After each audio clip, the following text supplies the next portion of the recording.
Hello and welcome to the 8th edition of the Sofia International Film Festival. We have now one of the great surprises of today's program, and this is a discussion with Kim Stanley Robinson. This is a talk about the future. It's not a first for the festival.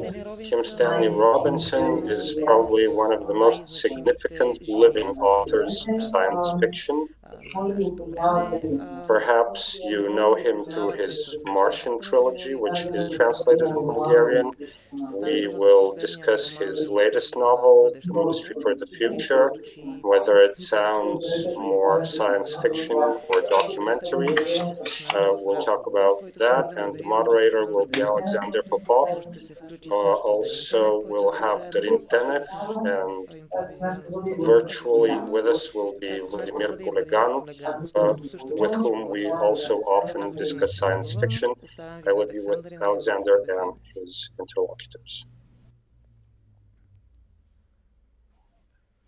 Hello to our viewers. It's a wonderful pleasure to welcome everybody to our panel today. Welcome to our guests. I will say a few words to introduce each and every one of them. So first of all, it's a great pleasure and honor to welcome Kim Stanley Robinson from sunny California. Welcome, Stan. You're joining us really early in the morning, Californian time. Kim Stanley Robinson is a living legend of the science fiction genre. He has been writing for almost 40 years now. He has published more than 20 novels, won multiple awards, among them the Hugo, the Nebula Award. And he is published in Bulgaria. His Mars trilogy has been published about almost 20 years ago.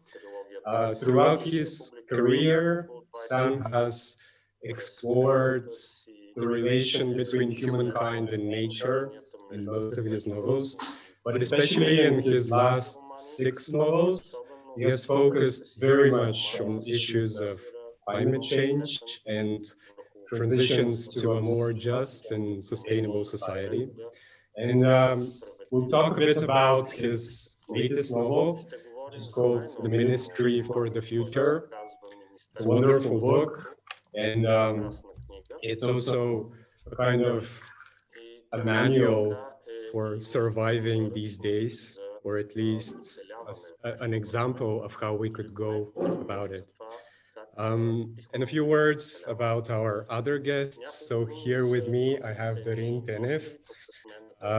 Darin is a professor, an associate professor of literary theory here in Sofia University. He is especially interested in literary theory and how fiction works. He has written 2 books. One is dedicated to fiction, the literary image, and the other is dedicated to the work of Jacques Derrida. And also we have Vlado. Vladimir Poleganov is a writer of science fiction and a translator. His novel, The Other Dream, is, I think, one of the best Bulgarian science fiction novels of the last many years. And I think it's one of the best novels in Bulgaria, actually. But that's my opinion. So you better read it and make up your own. I'll start with a question that is meant to frame the whole discussion, which is called the new realisms, utopia, anti-utopia, science fiction. And it's a question that, Stan, you have answered many times. It's about science fiction as a realism of our times, as you call it. You have said that many times, that science fiction is the best tool that we have to talk about the present, because the present is a kind of a science fiction novel. And most of your novels work in this way, but especially your last one, Ministry for the Future, it almost doesn't feel like science fiction at times. It feels like it's about the present moment, and it really is. So could you elaborate for our viewers this argument about science fiction as realism of our times? Yes, and first I want to thank you all for having me. I particularly want to thank my Bulgarian publishers who published the Mars trilogy and gave me a connection by that way to Bulgaria and to Bulgarian readers. I really appreciate it. And it's true that I have been calling science fiction the realism of our time for about 20 years now.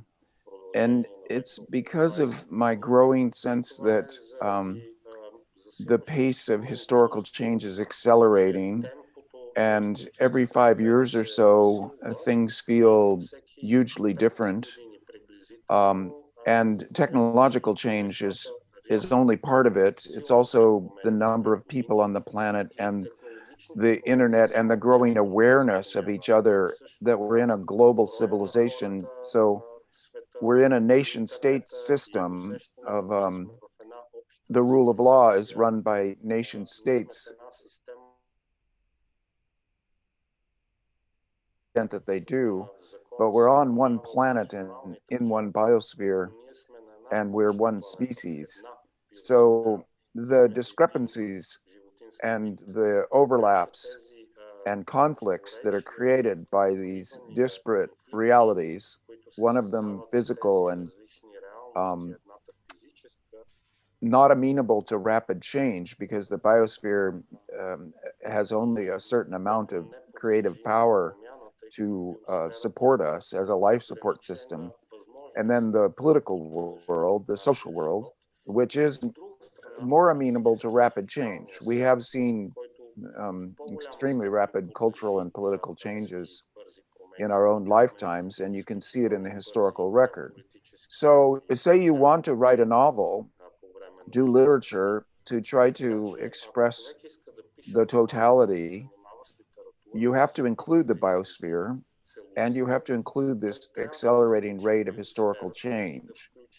And so when you do those two things, you inevitably come to science fiction as the genre within the novel that best expresses the way life feels now. So it is a matter of affect. It's a connection to the current totality, which no one individual can comprehend in its entirety. It's too big. So the novel functions as a kind of a tiny mirror or an imago of the larger situation.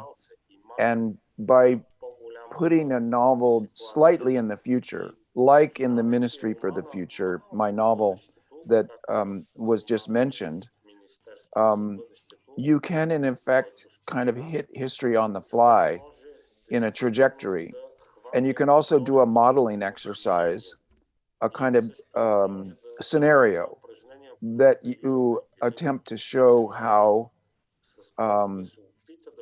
the actual future that we make in the next decade or two could turn out well for people and for the biosphere.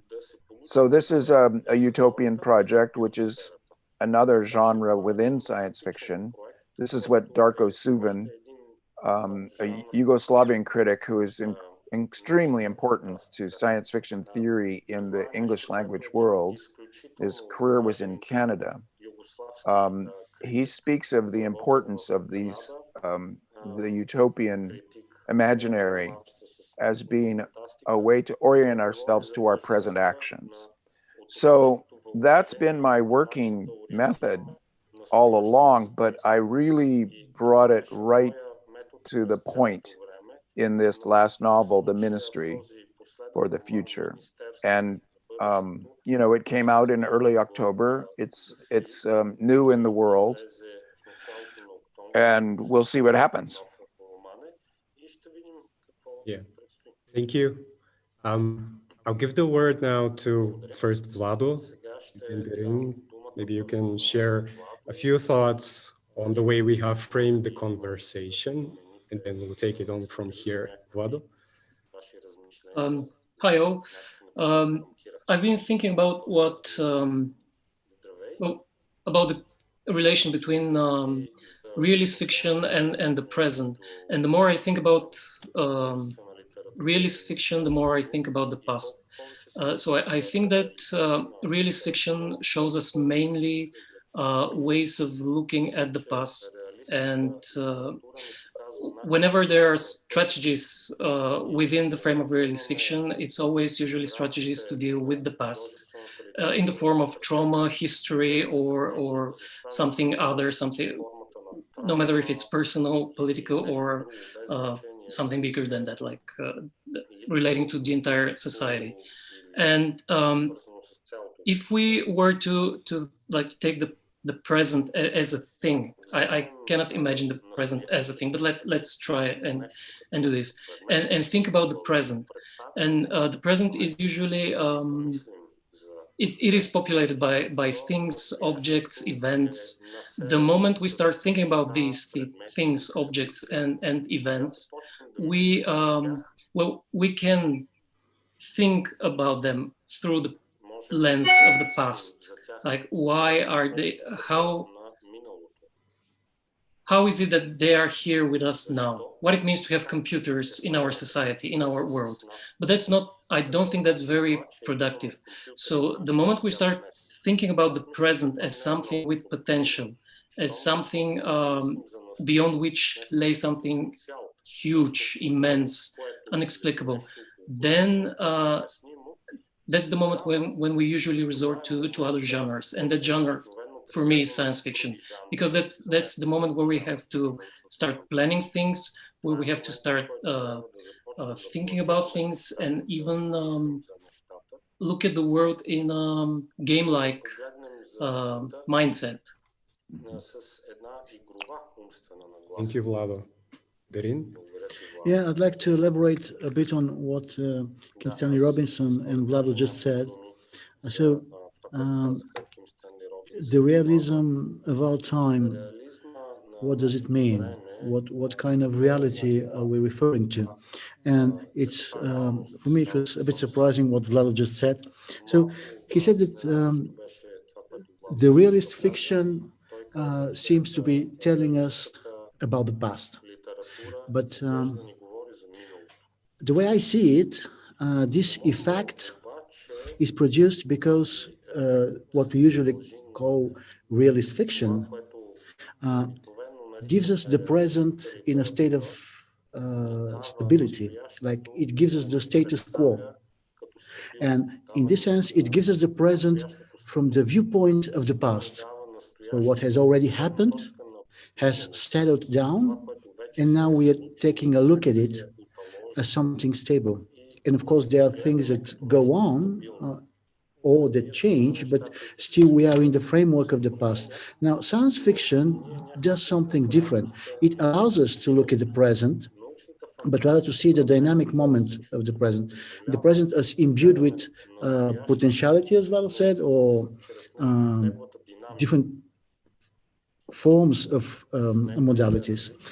So I would say that science fiction is a way for us to change our understanding of what possibility is, of what obligation is, of what desire is. So these are just several modalities that we can see as being dynamic and transforming the present from the perspective of the future, so to say. And future is not a given. While the past, we can say that there are potentialities in the past, I still think that the past is in a way given, and the future is what is not given. And to look at the present from the viewpoint of the future means to not have a stable ground. So in this sense, probably I would rephrase a bit what Kim Stanley Robinson said by insisting that science fiction points to the underground current of reality, if that makes sense. I don't know. What would you say? I'll save my opinion so that we have more time. Okay. And now put them in the questions. Okay. It's actually a very good segue into my next question. Stan, your novel is called The Ministry for the Future because basically there is a ministry in the novel which defends and looks out for the future people and the future non-human people of the planet, and also the present non-human people who don't have a voice. And in a sense, it's an exercise in what Darin was talking about, looking at the present from the point of view of the future, but seriously, because things depend on it, lives depend on it. And I wanted to ask and talk about that first chapter of your novel, which is very much talked about. It's you have described this novel as one of the blackest utopias ever written, and it's truly that in a sense. That first chapter is at times even traumatic to read. It describes a heat wave in India taking place maybe 5-6 years from now, from our present. And in that heat wave, 20 million people die in about 2 weeks, which is an event that's unimaginable for us. It's unrepresentable. It's difficult for literature to grasp with. And yet this year, with the COVID-19 pandemic, I think that we got something similar. It's distributed in space and time in a different manner from what you have in the book, and it's a little bit scale, but nevertheless, I think it gives us a sense of maybe what will be the new normal. Would you agree with that? And would you say that literature will have to invent new ways to grapple with this sense of the new normal? Does it already have the instruments to do it? Well, this is a good question that can only be answered by the practice of more novels coming out. I believe in the novel as a literary form. It's flexible, it's capacious. It can take in a lot of disparate materials. Bakhtin is very good on this, that it's a heteroglossia, that it's polyvocal, that as in my novel there, many voices can speak through one text and try to imitate the variety of the real. I know what you mean about the first scene of my book.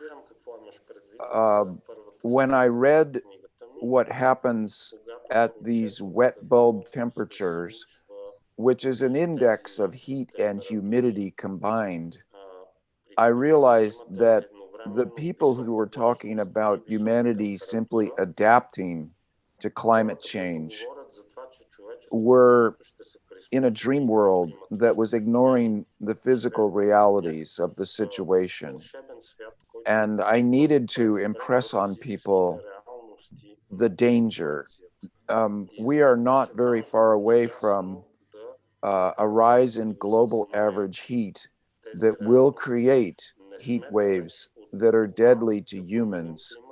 A combination of heat and humidity that is high enough simply kills humans. We can't cope. It would take air conditioning, and that takes electricity, and power grids often fail under stress. So the danger is very real. I wanted to start with that to slap the reader in the face with the real and see what happened from there. And also see if after that realization, could you still imagine a best case scenario where we dodge the mass extinction event? So I'll end by sharing a story. I just listened to the audiobook version of The Ministry for the Future, not all of it, But when I heard that first scene, what I find is that when my books go in my ear and are spoken to me, I can finally read them. I can't read them on the page. They're memorized. It doesn't work. But when they go in my ear as a spoken voice, I am released from my knowledge of the text. It comes new.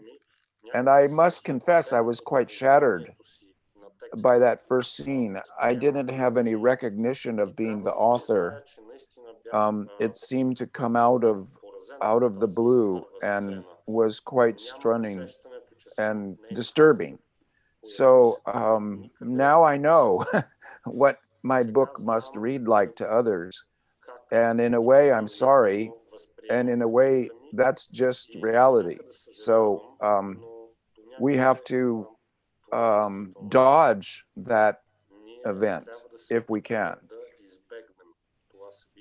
Thank you for this answer. This is the book. This is its message. And I urge everyone to read it.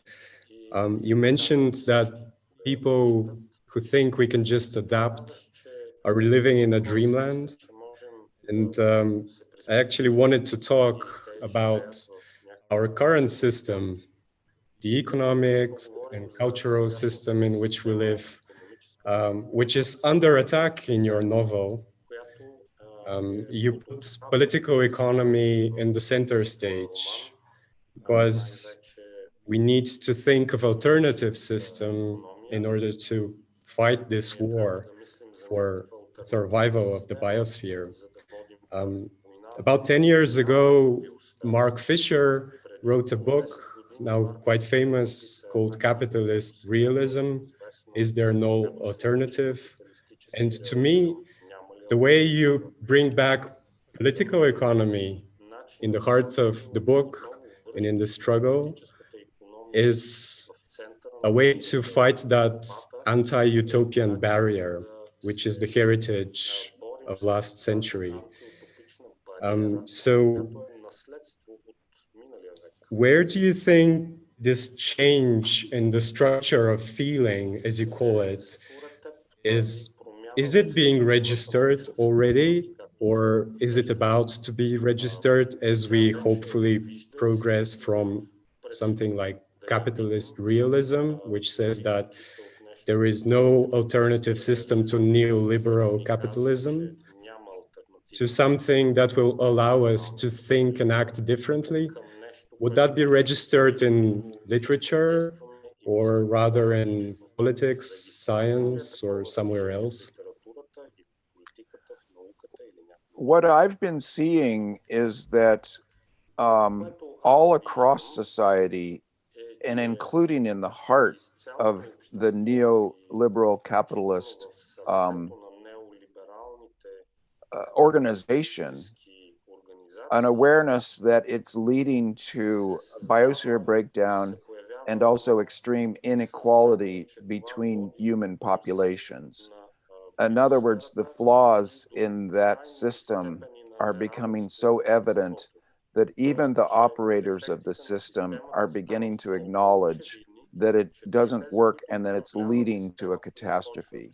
So in the planning organizations, the suggestions for essentially a return to Keynesian economics, to drop back from neoliberalism in a reformist manner to Keynesianism, and to have government direction of the economy, to give up on the idea of a free market and to seize the economy as if in a war. And this would be in a war for survival, you might say, or a war for the earth or the biosphere, to seize the economy in a statist way and direct it to decarbonization and to biosphere restoration. And if that also includes human equality, then all the better, because it needs to be a mass movement where all the citizens on the planet agree that their governments need to do this. I'm seeing signs of this all over. but the system as it exists now is the law of the world. And the question becomes, how quickly can we change it's a matter of the discursive battle. How quickly can we convince everyone that these changes are necessary to survive? And I think that's the story of our time.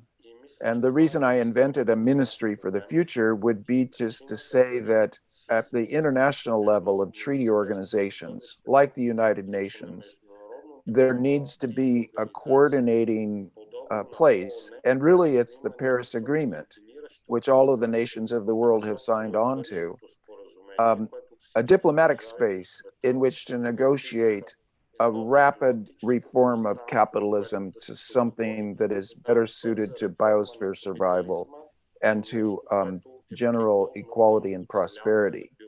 So this is a big project. This is really the story of our century, I think. And many of your characters, most of your characters actually are scientists, politicians, bureaucrats, engineers. And in fact, in this novel, most of your characters are bureaucrats. And you have said before that literature is not typically very much interested in those characters, or at least in their everyday life, and because it's not that exciting, but it's actually that very work which will save us. And you make it interesting in your novels, especially the last one. But do you think literature is well adapted to do that? It has evolved these different forms and genres which are not that interesting in the everyday work, the details, those little bits that make up the big system that you talk about. Mm-hmm. The novel, this is a good question to lead us back to notions of realism. The realist novel is a construction of the 19th century to describe the bourgeois subject. It is indeed a capitalist literature saying about what in America we would call the middle class, and in France, the bourgeoisie. And so it's about private subjective life and an individual consciousness dealing with their society. And so in the Bildungsroman, you have the story of a young person becoming an adult with a project. And really, the plot of a novel is the story of something going wrong in someone's private life. And the realist novel was never good at dealing with work as such. It was never good at dealing with the working class. This is what socialist realism in the Soviet Union was trying to redirect the novel towards. What about working people? What about, can their lives become the subject of a novel? Well, notion of the novel as one dramatized scene after another, in which there are characters that you become interested in, and you live their lives in your imagination. There you need a plot. You need something going wrong. You need a solution. So you have to look at larger conceptions of the novel and get away from bourgeois realism. You have to have science fiction. You have to have something like John Dos Passos's USA trilogy. You need the Bakhtinian polyvocal novel and you need science fiction where the planet becomes a character. And so there's a reason why the novel looks like it's poorly suited to our moment, because the novel has been conflated with realism. But the novel has always been bigger than realism. It's included the romance and the fable and the folktale and all of these older forms, and then the newer form of science fiction, of the story of technology, the machine as hero, and then the scientists as heroes, and then bureaucrats as technicians of the social order, Well, there's no story to be told there until you think of science fiction as the form that can express all this. So this is what this has been both my theory and my practice, to see if I can write novels that express these realities that escape realism. This is another good segue for me, and I want to open the discussion to the other participants. So I'll use this notion coming from Bakhtin, the heteroglossic nature of the novel. And here I want to mention a few things about your Mars novels, which are familiar to Bulgarian readers. And I personally love the Mars novels. And one of the things I love most about them is that they have so many characters, and each one of them is a human being that you can sympathize with and suffer with. But also for me, they function as models of some kind. Within each character and their narration, you have science, you have psychology.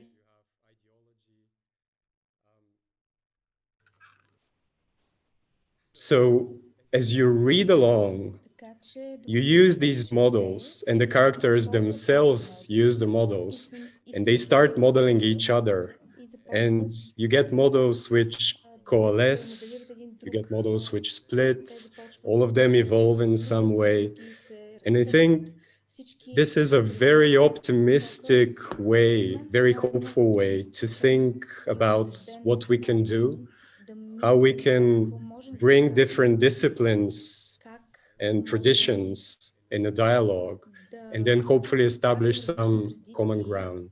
And this is very often done through the point of view of science, but not only through science. I was talking to Darin before we started, and he mentioned that science fiction is also able to bring in fields like, not fields, but constructs and beliefs like religion, for example. And you actually do that in your last novel. There is a religion of Gaia, Mother Earth, that's being developed.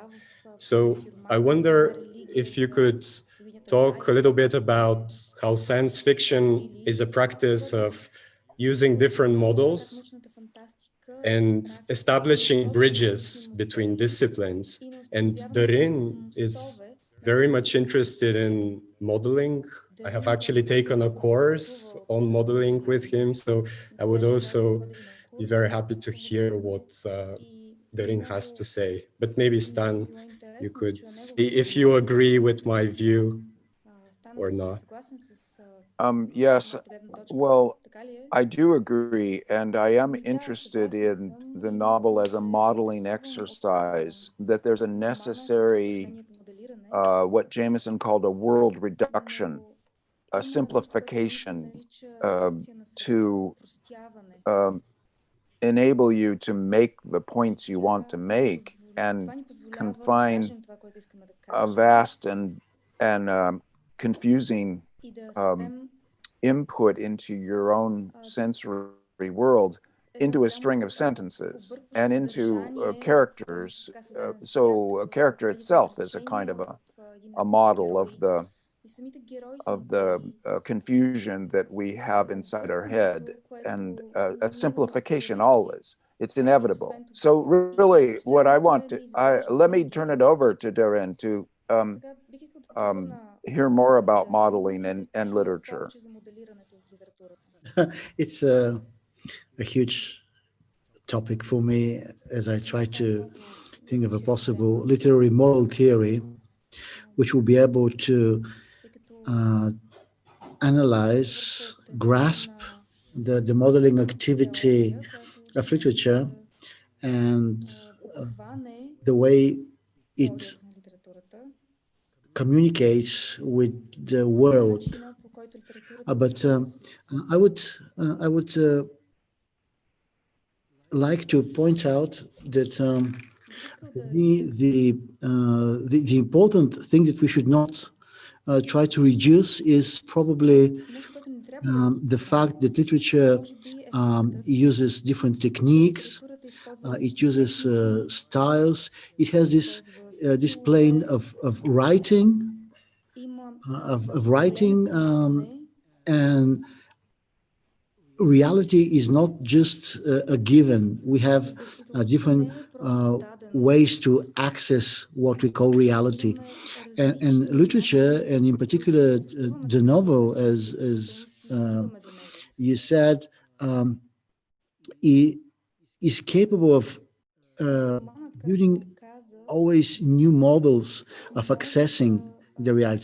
So for me, the technique is quite important, and we can use Mikhail Bakhtin here or someone else, but I think that this is a legacy of modernism and not of realist literature that science fiction has taken up, and the stakes are great. You describe them, but the stakes are also what should make us evaluate in a new fashion what literature does. So let me give you an example, because in this way it sounds too abstract. So in your last novel, The Ministry for the Future, you write each chapter, well, maybe not each chapter, but a lot of the chapters in a different manner. And some of the chapters are written like the usual storytelling, and some of the chapters just describe what happens on a global scale, and some of the chapters are in a more formal manner, document-like things, reports, and so on, questions and answers, and so on. So what it does remind me of is James Joyce's Ulysses. And I haven't read much criticism on your new novel, but to me, this relationship is all the more obvious because you refer to Ulysses in your own novel. There is a chapter 6. I'll give you just one example, where you write that history is the nightmare. History, the nightmare from which they are never going to wake. And this is, of course, a take-up of Stephen Dedalus' famous sentence from the second chapter of Ulysses, where he says that history is a nightmare from which I'm trying to awake. Now, what has changed? What is your, so to say, criticism towards modernism? And in this sense, as a representative of contemporary science fiction, what is probably the form of science fiction you represent? What is its response to modernism? Modernism was still, it seems, too much individualistic. Where in Joyce's novel, the protagonist says I, and it is this individual person that tries to awake from the nightmare that history is. In your sentence, it is they in the third person, and it is something that humanity as such has to deal with, and in this sense, it is not about a personal escape from what has happened, but a way how to cope with it. But this means that we need to keep literature and probably literary theory, I would like to think, alive in order to invent new ways to express these things. So for me, modeling is not only how we model reality, but also how we model language itself, where we put the stress on the I or on the they. And of course, under they, this is humanity as such in this instance. But what kinds of writing can we implement, and what effects will they produce? So this is a question that for me is important, because it will keep literature alive, especially in the genre of science fiction, as a constant ongoing experiment. I don't know if this answers your question, but yeah, it was an attempt to do so. Yeah. Thank you. I think it's a great contribution to the discussion we are having. And actually, I mentioned that I wanted to talk about non-humans and the environment and our relation to non-humans. So I will now use your discussion of how we need to go from I to they and the planet. And I want to ask you about your views on how literature can actually teach us a better relation with non-humans, or at least a relation that is sensible. It's not a dream world where we can keep ignoring them and exploiting them. There are obviously different strategies of representing non-humans and providing sometimes narration from the point of non-humans. You could try to do it directly, you can try to do it through a human perspective, or you can try to do some kind of more than human narration. Or I think we can also just try to make human narration more human, because we have been kept sort of in a box where we've tried to narrate from a specific kind of human perspective. And maybe if we expand that, then non-humans will be included automatically in that if we try to be more human. So I'm interested in what kinds of literatures dealing with non-humans do you think will help us do that? And Darin has written on cats, for example. They had a little chat with Stan on that, so maybe that can come up. And Darin, you have also worked a lot with Japanese literature, and Japanese literature has a very different relation to nature than Western European literature. But I'll give Vlado the word now, because Vlado, your novel is very much about different points of view, maybe not necessarily non-human, but trying to escape to something different, something that, and it's actually the first Bulgarian text in which I have encountered the words Anthropocene in Bulgarian. So yeah.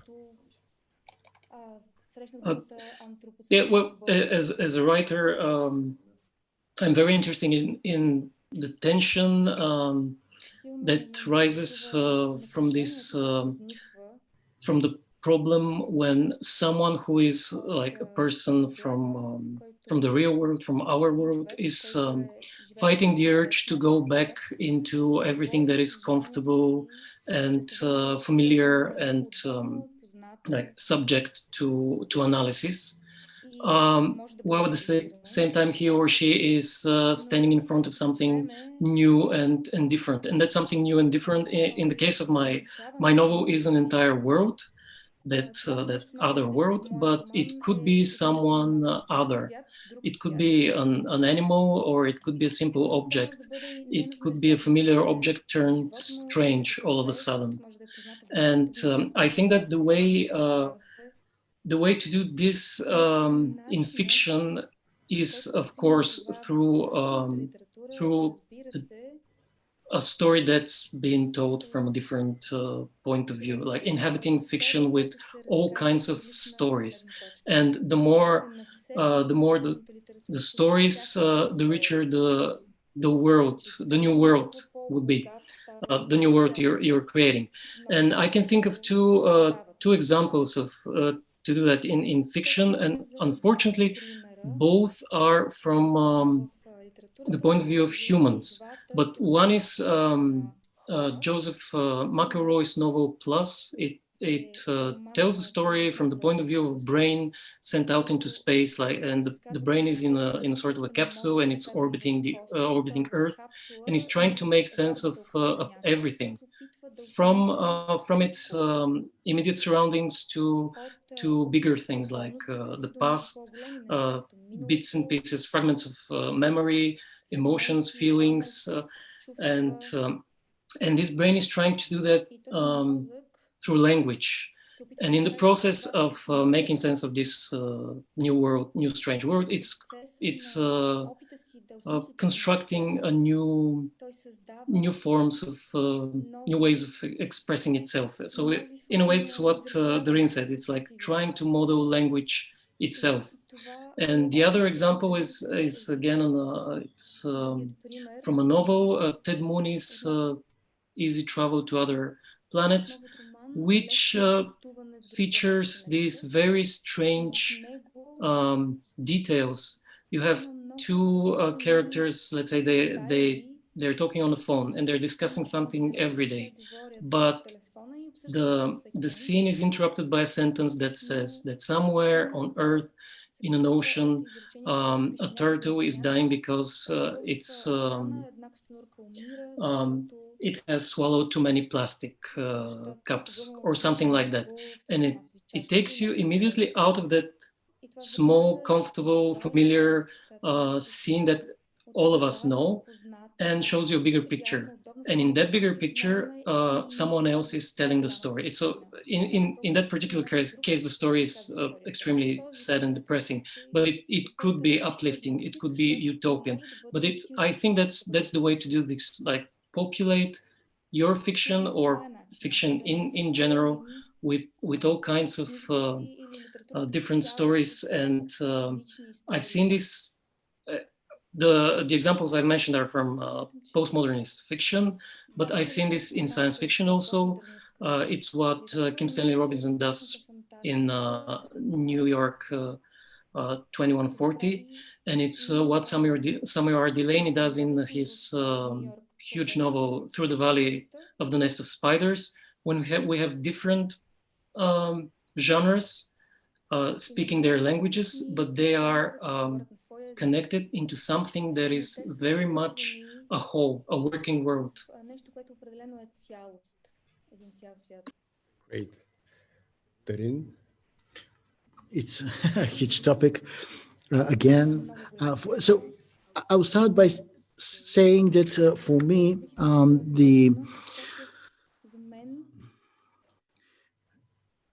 us humans are always something more and something less than humans.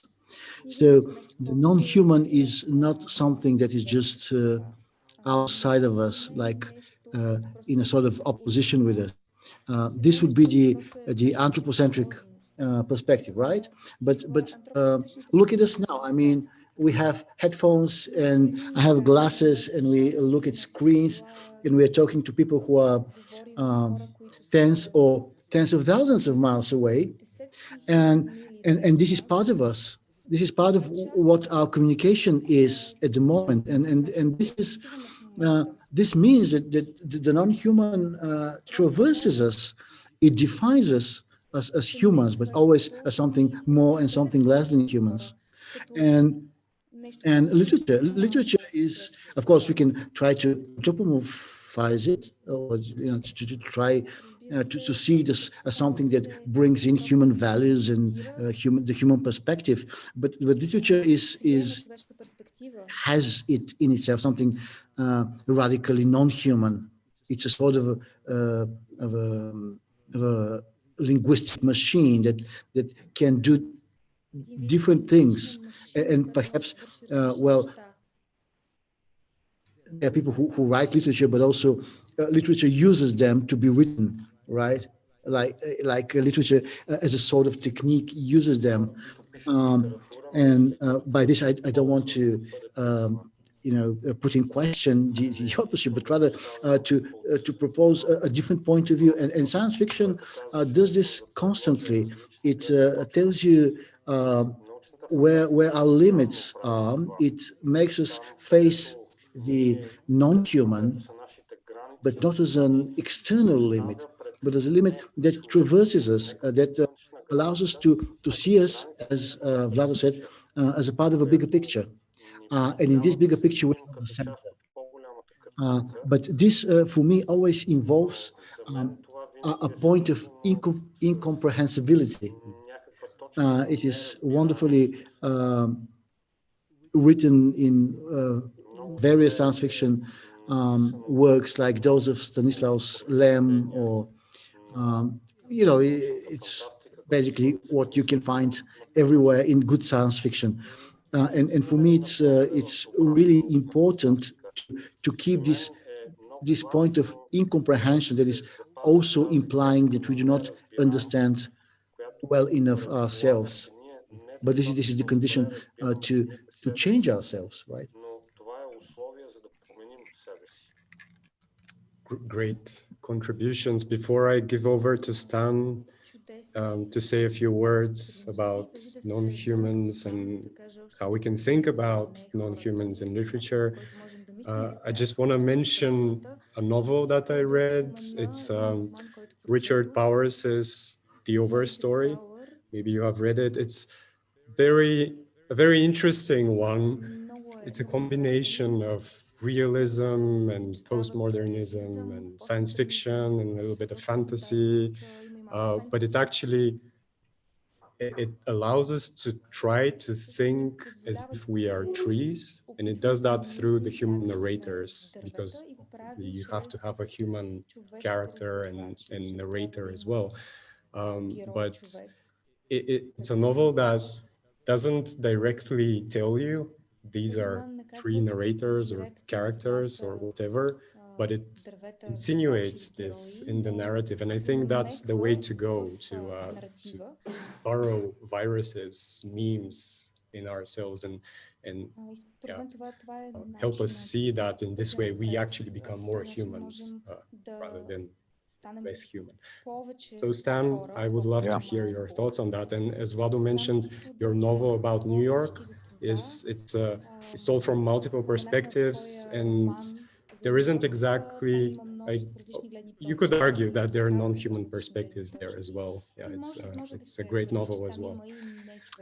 Well, thank you for that. And let me respond to all of you as best I can.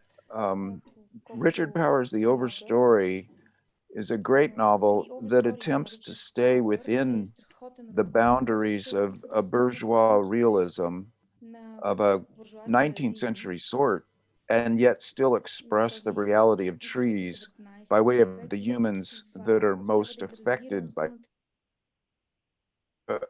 When Powers, in the second half of this novel, for whatever reason, kills off the character that is closest to trees in her consciousness, he loses his ability to say in that book what he wanted to say. He's a friend of mine, and I've told him he needs science fiction really badly. He already writes a kind of science fiction, but it's too bound by bourgeois realism. And at the end of the Overstory, he flagrantly punishes all of the surviving characters in a way that's quite brutal and gratuitous. And I think it's his own frustration. And his next novel may become a kind of more freed from the norms of literary realism. I also read Easy Travel to Other Planets by Ted Mooney, and it is sad because the main character essentially falls madly in love with a dolphin.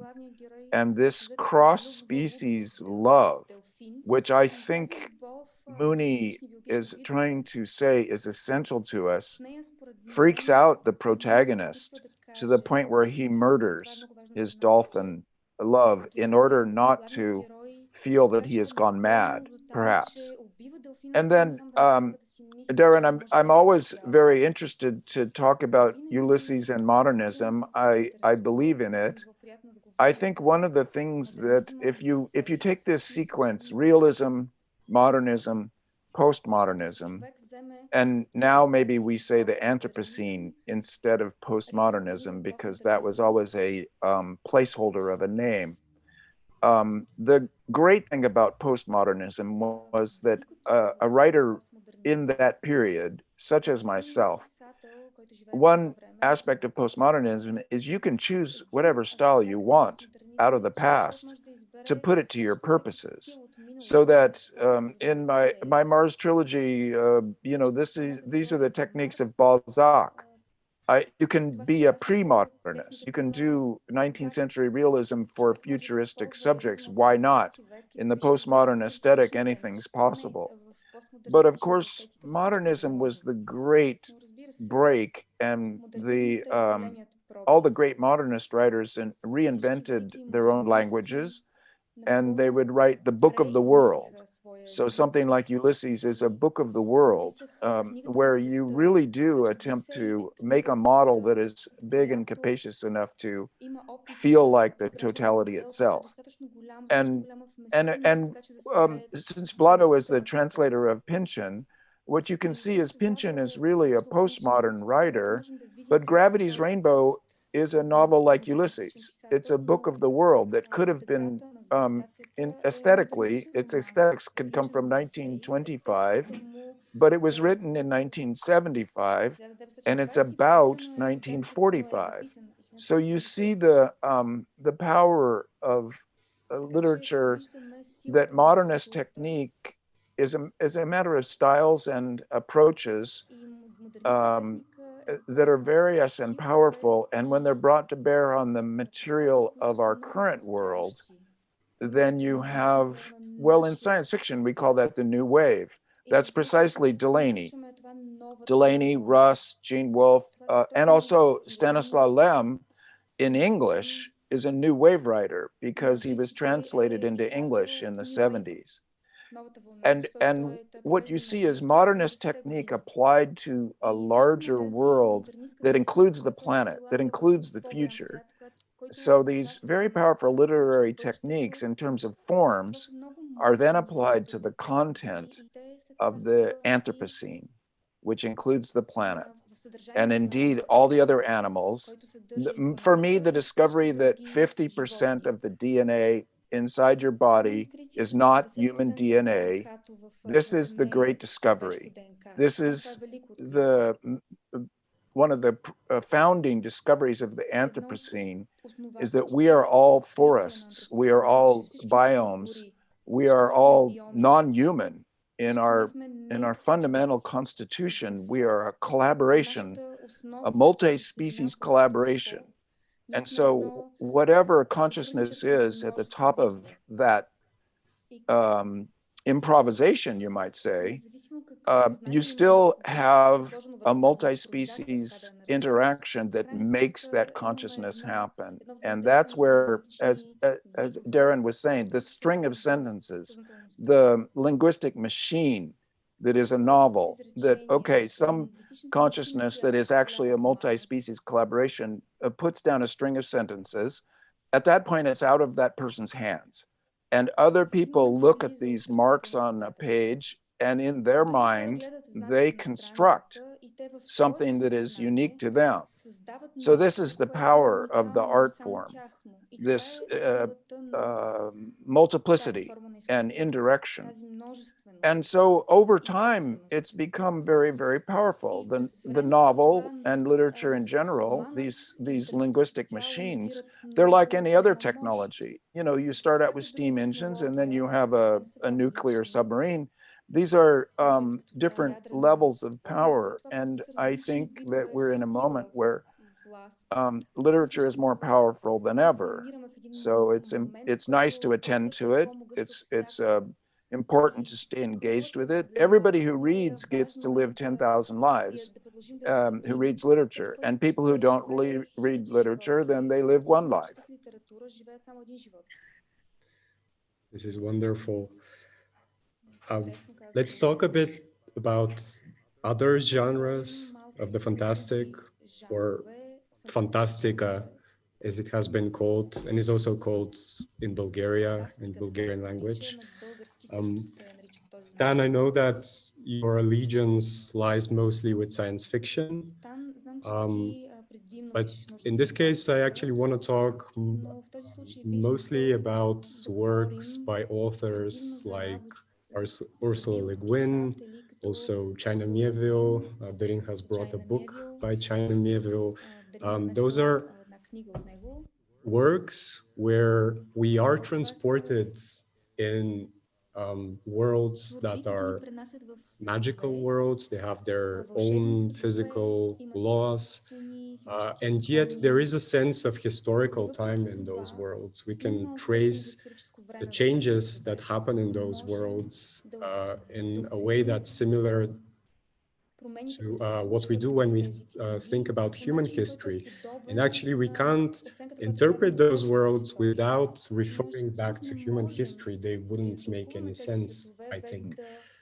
So I wonder whether those kinds of fantasy, for example, or weird literature, which is quite often, it's all quite often thinking about ecological issues, for example, Jeff Vandermeer and Nievu as well, and horror. Are those alternative machines that can help us maybe come to terms with these traumatic events, with these hyper objects, as some call them, things too big to comprehend from one single perspective? I would be curious to hear what you think. Maybe Darin can take this up. I must admit that for me, science fiction is something different than fantasy in such a way that I'm not sure if I would put them under the same title, although I do admit that they are fantastic writings. Recently in my department, there was this girl who wrote a dissertation on fantasy, on Ursula Le Guin and Tolkien and Lewis. This is the Narnia's writer, and she tried to explain in what sense, even in fantasy writings, you can see the implementations of scientific discourse, although not of the hard sciences, but the human sciences. And in this sense, your question makes sense. And I think that probably there you see in a much elaborate manner the traces of history as something that we want to reimagine, to imagine otherwise. Now, for me, the big question is, why are there so many horror books and movies and TV series recently? So the horror is the big question. Not there was in the last 20 years for me a sort of renaissance of science fiction, much to my joy. but the true king of the genres, I think, is horror, and this is really enigmatic for me. And is it possible to say, I'm asking you and I'm asking myself, is it possible to say that horror is a way to see the non-human, the transcending of our limitations, the facing of real problems from the negative point of view, while the science fiction is a way to cope with it in a productive manner? Like, of course, you can imagine a heat wave in India being part of a disastrous horror novel, but it's not in the Ministry for the Future. So I'm asking if horror, if the horror genre is not the fantasy genre is still too much of an escapism. Anyway, I'll leave that aside. The real I don't know challenge before science fiction probably is to deal with the fears that what is going on, the new things that happen in science, in technology, in climatic changes. These things produce fears, right? So these fears, can we talk about them in a different manner than just produce a horror movie. There is actually a question from the audience. It's directed to Stan, and it's the question, do you have the feeling that you're living in a book or a movie about the apocalypse? And I know that you have written how the dystopian imagination is really just surrendering to this helpless feeling. We are living in a dystopia in a way, I guess. And you as a citizen of California probably experienced this summer. But yeah, I just wanted to insert this this question about your sense of whether you're living in an apocalypse, and in connection to what Darin said. Yeah. Well, no. Apocalypse is, you know, the end times. And what I want to insist on is there won't be an ending. So it will be better or worse, but it's not going to end. And so there is indeed a function to dystopia. And dystopia, utopia, they're in a dialectic, and it's not just a simple either or. There's also anti-utopia, which says that even the attempt to make a good society will necessarily go wrong. And then there's that fourth term, the anti-utopia. In other words, in a way, to make it simpler, the anti-dystopian, so that you resist the dystopian trend that we're in. And that's what utopianism is kind of come down to in our time. I think horror fiction is an expression of fear and a kind of dystopia of the body, of the personal, and also an attempt to strip away the fake realism of fossil fuel bourgeois capitalist reality, which attempts to pretend that we don't have bodies that are falling apart. So, I mean, let's go back to apocalypse. There is a personal apocalypse, which is death. So we're all going to die. And at that point, in terms of that consciousness, the apocalypse has happened. So you have to take it out of that level into the social level before you can begin to discuss things like the anti-utopia. And I think horror was always partly a decadence of people who were so comfortable that they needed to stick themselves with a pin in order to feel reality. And partly an attempt to say that without fossil fuels, back naked in the world, we're just poor little forked radishes, and we should be afraid because a personal apocalypse is going to come. So it has that reminder to it. And here I'm trying to be generous because I don't like horror fiction.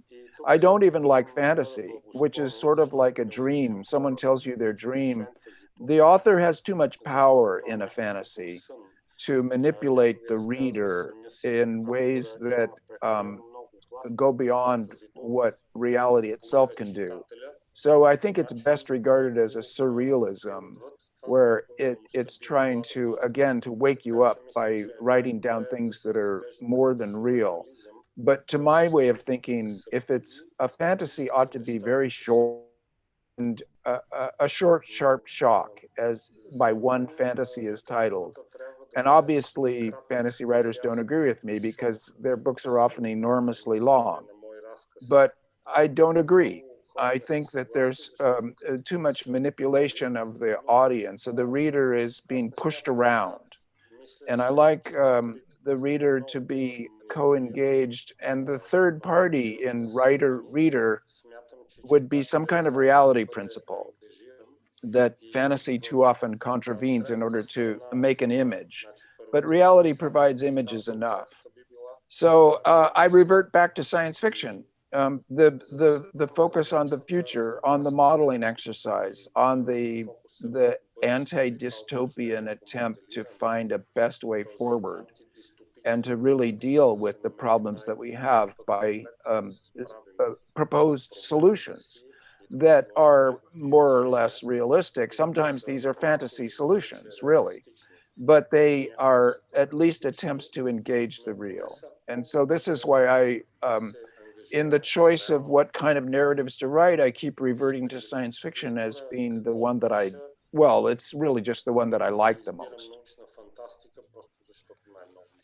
We have time for one last question, and I want to return back to the Mars books and Mars in general. Mars is becoming a hot topic these days with all those missions that are allegedly being planned by entrepreneurs, etc. But it sounds as if that's just another way to distract attention, some kind of escape valve to reassure us that there is a plan B. To me, in the context of this talk, it's these dreams of going to Mars seem like the fantasy we're talking about, that this is a magical thing that will save us. What is your sense of what is actually useful in space science and in missions to Mars with regards to our survival here on Earth?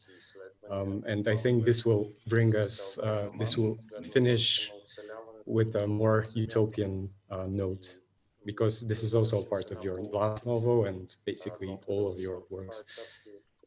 Sure, and thank you for that. Mars is no solution.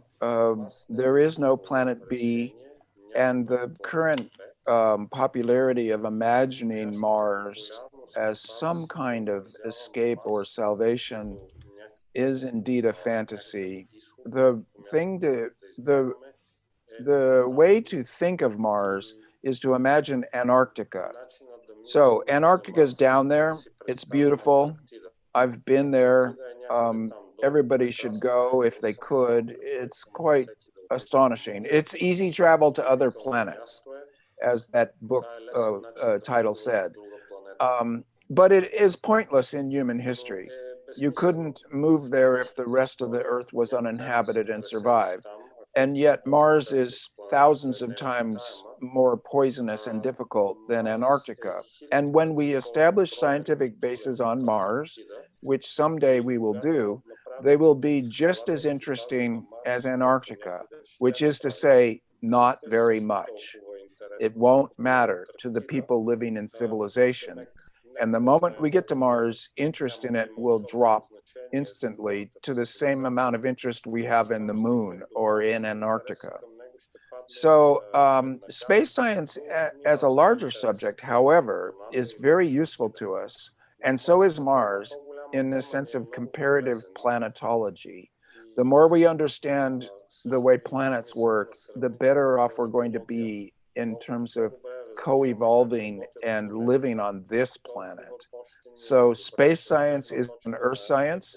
This is a slogan that comes from NASA, and I think it's very useful to keep in mind. Space science is an earth science, and to the extent that it is an earth science, it's useful. It's better than spending your money on the military. It's better than spending your money on video games. Space science is actually really interesting, but it's not salvational or important enough to put your imaginary life in, oh, if only if I were on Mars, I would be happier. That's a simple category error. Wherever you go, you take yourself there and you're not happier wherever you are. You're always the same. The space doesn't matter. And meanwhile, we have to cooperate with this biosphere to survive. We have to get into a sustainable balance with the biosphere that keeps us alive, that is our extended body. So I am very suspicious of all these current Mars projects, and I would say that my Mars trilogy, which I still would stand by as a project for 5,000 years from now, and as a novel, as a parable or a modeling exercise for what we do every day on Earth. I'll stand by it as a novel, but it's not a blueprint. It's not a plan, and it's not an escape. So maybe I can end with that. Yeah, this is a very hopeful note, and I think it corresponds to what we've been talking about. of science fiction, not so much about the future, but about the present and how we prepare for the future. So thanks to everyone. This was a wonderful conversation. Thank you, Stan, for joining us. And thanks to our viewers. I hope you enjoyed this talk. And now we have to wrap up so that we can have the next talk in the festival. Okay. See you, Stan. Yeah, can I say thank you? And also, will the other panelists, Vlado and Darin, please email me? Yes, we'll do so that. we We'll keep keep in in touch. correspondence. Yes, and Alexander. Thank you. Thank you, Stan. Bye. All right. Bye-bye.